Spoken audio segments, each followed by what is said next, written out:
हाल ही के दिनों में आपने भी महसूस किया है कि आपकी आंखों की रोशनी कम हो रही है? अगर हाँ, तो आज की ये रिपोर्ट आपको ध्यान से देखनी चाहिए, क्योंकि खतरा सिर्फ आंखों की रोशनी पर ही नहीं मंडरा रहा है, बल्कि एक सफेद रोशनी लगातार आपको अंधेरे लोक की तरफ ले जा रही है। पिछले 10 सालों के दौरान दुनिया की 83% आबादी इसका शिकार हो चुकी है। जो 15% लोग बचे हैं, वो भी जल्द इसकी चपेट में आ सकते हैं। दावा है कि इसका सबसे बड़ा सबूत यह है कि आसमान में तारे दिखाई देना बंद हो चुके हैं। ये रिपोर्ट आप देखिए।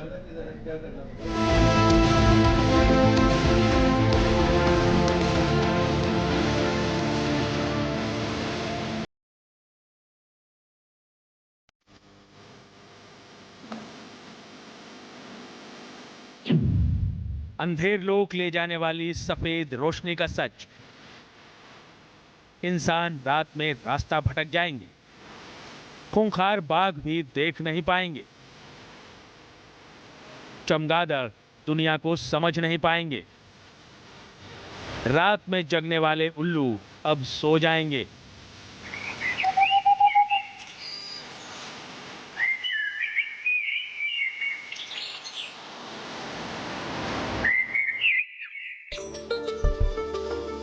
क्योंकि एक सफेद रोशनी दुनिया को अंधेर लोक की तरफ ले जा रही है। जी हां, चौंकिए मत। आज हम आपको दुनिया को शिकंजे में लेते एक ऐसे खतरे के बारे में आगाह करने जा रहे हैं जो एटमी रेडिएशन की तरह कुदरत पर अब तक का सबसे बड़ा हमला माना जा रहा है। दावा किया जा रहा है कि दुनिया की करीब 83% आबादी इसकी चपेट में आ चुकी है, लेकिन जो आबादी इसकी चपेट में आ रही है उसे इसकी जरा भी भनक नहीं है। मगर अब इस खतरे को लेकर एक ऐसी रिसर्च सामने आई है जिसने वैज्ञानिकों के बीच हड़कंप मचा दिया है। इस रिसर्च में 4 बड़ी बातें कही गई हैं। नंबर 1, प्रकाश प्रदूषण ने दुनिया के करीब करीब हर हिस्से को चपेट में ले लिया है। दुनिया की 83% आबादी की आंखों की रोशनी कम हो रही है। प्रकाश प्रदूषण के कारण करीब हर बड़े शहर में तारे दिखने बंद हो चुके हैं। प्रकाश प्रदूषण के चलते कई प्रजातियां बांझपन का शिकार हो चुकी हैं। अब सवाल यह है कि जिस नई स्टडी को लेकर दुनिया भर के वैज्ञानिकों में हड़कंप मचा है, उस प्रकाश प्रदूषण की आखिर वजह क्या है? तो इसकी वजह है दुनिया में चकाचौंध फैला रही सफेद रोशनी। जी हां, ये सफेद रोशनी एलईडी के रूप में भी हो सकती है।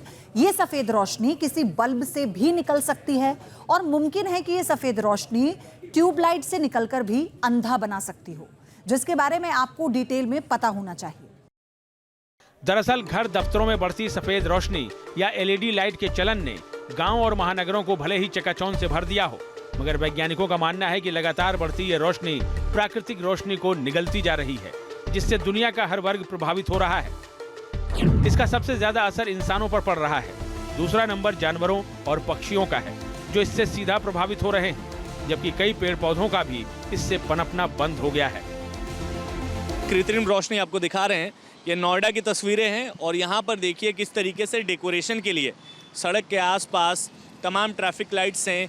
कई जगह पेड़ों में आपको रोशनी जो है वो नज़र आएगी। अलग अलग एलईडी, अलग अलग तरीके के एलईडी लाइट्स जो हैं वो आपको यहाँ पर नज़र आएंगे। और यही कारण है कि धीरे धीरे जो टिमटिमाते तारे हैं वो ख़त्म हो रहे हैं और इसी की वजह से धीरे धीरे हमारी जो सांस्कृतिक विरासत है उसका भी पतन होते हुए कहीं ना कहीं नज़र आ रहा है।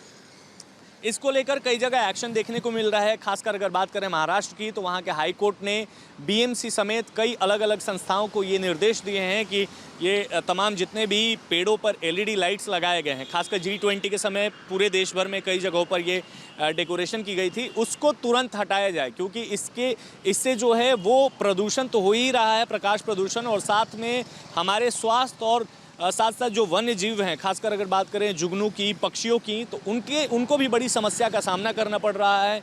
जुगनू भी धीरे धीरे गायब होते हुए नजर आ रहे हैं। मामला इतना गंभीर है कि बॉम्बे हाई कोर्ट में इस खतरे को लेकर सुनवाई चल रही है, जिसमें बॉम्बे हाई कोर्ट ने बीएमसी, ठाणे नगरपालिका और मीरा भाईंदर नगरपालिका से जवाब मांगा है। हाई कोर्ट के नोटिस के बाद मुंबई की सड़कों पर लगाई गई कृत्रिम लाइट्स उतारी जा रही हैं। आपको बता दें कि पिछले साल G20 सम्मेलन के चलते शहर में बेशुमार लाइटें लगाई गई थी, जबकि मुंबई में G20 से संबंधित किसी प्रतिनिधिमंडल को नहीं आना था। इन चमकती सफेद लाइट्स को 10,000 से ज्यादा पेड़ों पर लपेटा गया था। मुंबई उच्च न्यायालय में पेड़ों के ऊपर जो कृत्रिम रोशनाई की जाती है उसके संदर्भ में याचिका की थी कि ये रोशनाई से जो पेड़ है वो कैसे बुरी तरह से प्रभावित हो रहा है, उसके ऊपर जो जीवन है, जो पंछी है, जो कृमि कीटक है, उनका कैसे बुरी तरह से वो प्रभावित हो रहा है उनका जीवन, इसके बारे में मैंने उच्च न्यायालय में याचिका दायर की थी। उसमें न्यायालय ने जो याचिका दायर की थी उसके संदर्भ में निर्णय देते हुए मुंबई महानगर पालिका, ठाणे महानगर पालिका, मेरा भाईंदर महानगर पालिका, इन सबको उसके बारे में प्रतिज्ञा पत्र देने के लिए बोला था और ये भी बोला था कि ये बहुत एक गंभीर समस्या है। चौंकाने वाली बात यह है कि G20 समिट गुजर जाने के बाद भी इन लाइट्स को नहीं हटाया गया, जिसके बाद इन लाइट्स को लेकर बॉम्बे हाई कोर्ट में याचिका दायर की गई, जिसमें इन लाइट्स से होने वाले खतरों के बारे में आगाह किया गया। हाईकोर्ट ने जब संबंधित विभागों से इस बारे में जवाब मांगा तो उन्होंने जवाब देने से पहले इन चमकती लाइट्स को हटाना शुरू कर दिया। याचिकाकर्ता रोहित जोशी, इन्होंने जो याचिका की थी उसके बाद में प्रशासन सतर्क में आ गई और मुंबई शहर के ये सारे पेड़ों पर लगाए हुए जो लाइटिंग्स है उसे निकाल दिया गया है। इन पेड़ों पर ऐसी लाइटिंग लगाई गई है और जिसके चलते ये पेड़ सोते नहीं है, क्योंकि फोटोसिंथेसिस यानी जो प्रकाश की रोशनी से इनके ऊपर जो खाद्य पदार्थ होती है वो फोटोसिंथेसिस के माध्यम से मिलती है और जिसके चलते इनकी बायोडाइवर्सिटी चेंज हो रही है। यानी सिर्फ पेड़ों को नहीं तो पेड़े पर का रहने वाले जीव जंतुओं को भी तकलीफ होने लग गई है। अब ये चकाचौंध जो रोशनी है जो सिर्फ इंसानों के लिए थी वो पेड़ों के लिए भी बन गई और जिसके चलते इन पेड़ों को भी नुकसान उठाना पड़ा है।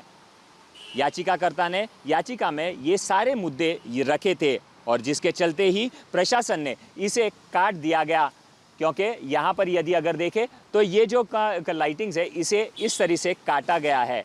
और ये भी बताए कि याचिकाकर्ता ने ये भी कहा कि ऐसे ही अगर चलता रहा तो शहरों का जो आबादी है वो नष्ट होने में भी कोई कसर नहीं छोड़ी जाएगी, क्योंकि यदि अगर पर्यावरण नहीं रहा तो देश नहीं रहेगा, देश नहीं रहेगा तो कहीं ना कहीं ये शहर भी नहीं रह सकते हैं। अब सवाल यह है कि अगर इन लाइट से रोशनी बढ़ रही है तो इंसान से लेकर जानवर तक कैसे प्रभावित हो रहे हैं। दरअसल इंडियन स्पेस रिसर्च ऑर्गेनाइजेशन यानी इसरो ने अपनी एक रिसर्च में बताया है कि पिछले 10 सालों के दौरान 40% ज्यादा उजाला बढ़ा है। यह उजाला रात के प्राकृतिक अंधेरे को सीधा डिस्टर्ब कर रहा है। जिस तरह एटमी विस्फोट के बाद धूल के कण सूरज की रोशनी को ढक लेते हैं, ठीक उसी तरह चकाचौंध बढ़ाने वाली इन लाइट्स की रोशनी आसमान में एक छतरी जैसी क्रिएट कर रही है, जिससे रात में भी तारों का दिखाई देना बंद होता जा रहा है। बताया जा रहा है कि पहले गांव में तारे आसानी से दिख जाते थे, मगर पिछले 10 सालों में जिस तरह गांव में भी एलईडी लाइट्स का चलन बढ़ा है, अब वहां भी तारों का दिखना बंद हो रहा है, जिससे खगोलीय घटनाएं सीधे प्रभावित हो रही हैं। आलम यह है कि वैज्ञानिकों को किसी खगोलीय घटनाओं के बारे में जानने के लिए दूर दराज के इलाकों का रुख करना पड़ रहा है। इंडिया में लाइट पोल्यूशन पिछले 20 से 25 सालों में जब से एलईडी आया है तब से क्या हुआ है कि लाइट सस्ती हो गई है, एनर्जी एफिशिएंसी आ गई है। तो लोग करते क्या है कि अनाप शनाप, मतलब जहाँ जगह नहीं है वहाँ भी लाइट लगा दी और जितनी ज़रूरत है उससे ज़्यादा लगा दी। तो क्या होता है कि उससे भी पोल्यूशन होता है। बहुत सारे एनिमल होते हैं जो मतलब सदियों से जो अंधेरे और जो नेचुरल रोशनी है उसके अकॉर्डिंग डेवलप हुए हैं, इंसान भी। अगर रात को आप उजला कर देंगे तो क्या करेंगे, उनका जो साइकिल है वो डिस्टर्ब हो जाएगा। वैज्ञानिकों के मुताबिक दुनिया के कई देशों में प्रकाश प्रदूषण को बेहद गंभीरता से लिया जा रहा है। कई देशों में तो सफेद रोशनी देने वाली लाइट्स पर बैन तक लगा दिया गया है, क्योंकि शुरुआत में भले ही इसके खतरे का एहसास ना हो, मगर इसका आकलन करने पर चौंकाने वाले नतीजे सामने आ रहे हैं। मसलन सफेद लाइट्स में काम करने वाले लोगों में मानसिक तनाव आम देखा गया है। रिसर्च में शामिल ज्यादातर लोग रात में भी नींद नहीं आने की बीमारी से ग्रसित पाए गए। इसके अलावा पीली रोशनी में काम करने वाले लोगों के मुकाबले सफेद रोशनी में काम करने वाले लोग बीपी और शुगर की बीमारी की ज्यादा चपेट में आ रहे हैं। ह्यूमन हेल्थ से लेकर एनिमल्स, बर्ड्स सब में है।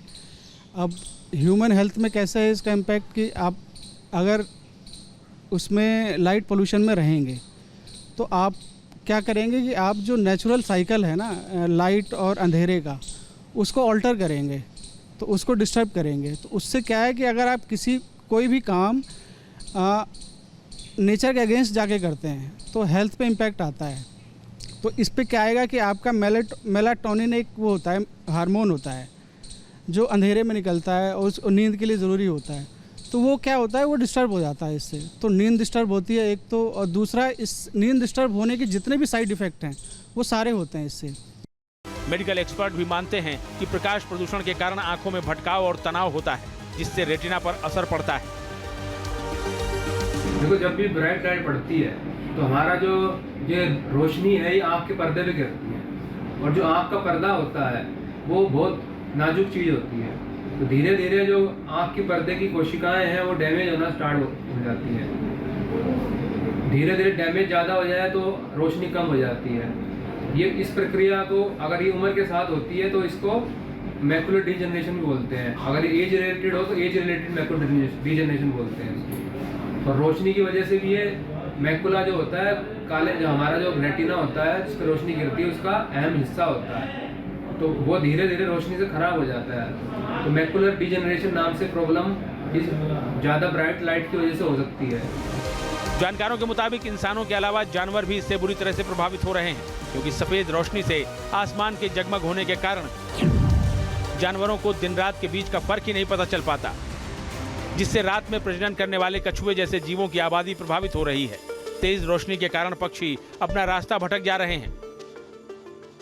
हालांकि मध्य प्रदेश के पेंच नेशनल पार्क ने इस दिशा में एक पहल जरूर की है और पेंच नेशनल पार्क को डार्क जोन बनाए जाने की कोशिश की जा रही है, ताकि जानवरों के लिए प्राकृतिक तौर पर जरूरी अंधेरे को बरकरार रखा जा सके।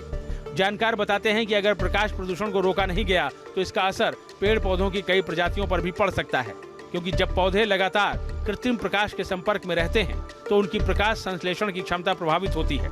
बायोलॉजिकल रिदम रिसर्च में 2018 में प्रकाशित एक लेख में बताया गया है कि प्रकाश संश्लेषण की इस प्रक्रिया को ठीक करने के लिए अंधेरा जरूरी होता है, इसलिए अंधेरे को क्रियात्मक गतिविधियों के स्रोत के रूप में देखा जाना चाहिए। अब सवाल यह है कि जब एलईडी लाइट्स इतनी खतरनाक हैं तो फिर उस पर रोक क्यों नहीं लगा दी जाती? जानकारों की माने तो प्रकाश प्रदूषण फैलने की मुख्य तौर पर दो वजहें हैं।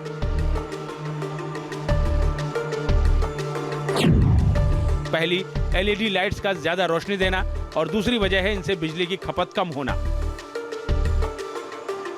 खैर, समस्या की वजह भी सामने है और इसका समाधान भी सामने है। देखना यह है कि कैसे इससे निपटा जाए, क्योंकि कोई भी जरूरत जिंदगी से ज्यादा जरूरी नहीं हो सकती। अब चूंकि प्रकाश प्रदूषण कुदरत के पूरे चक्र को ही प्रभावित कर रहा है, लिहाजा जरूरी है कि इस पर पूरी तरह रोकना सही, कम से कम इसके इस्तेमाल में कमी जरूर लाई जा सकती है। Team news nation. News nation अब व्हाट्सएप पर खबरों के ताजा अपडेट के लिए न्यूज नेशन के इस क्यूआर कोड को स्कैन करें।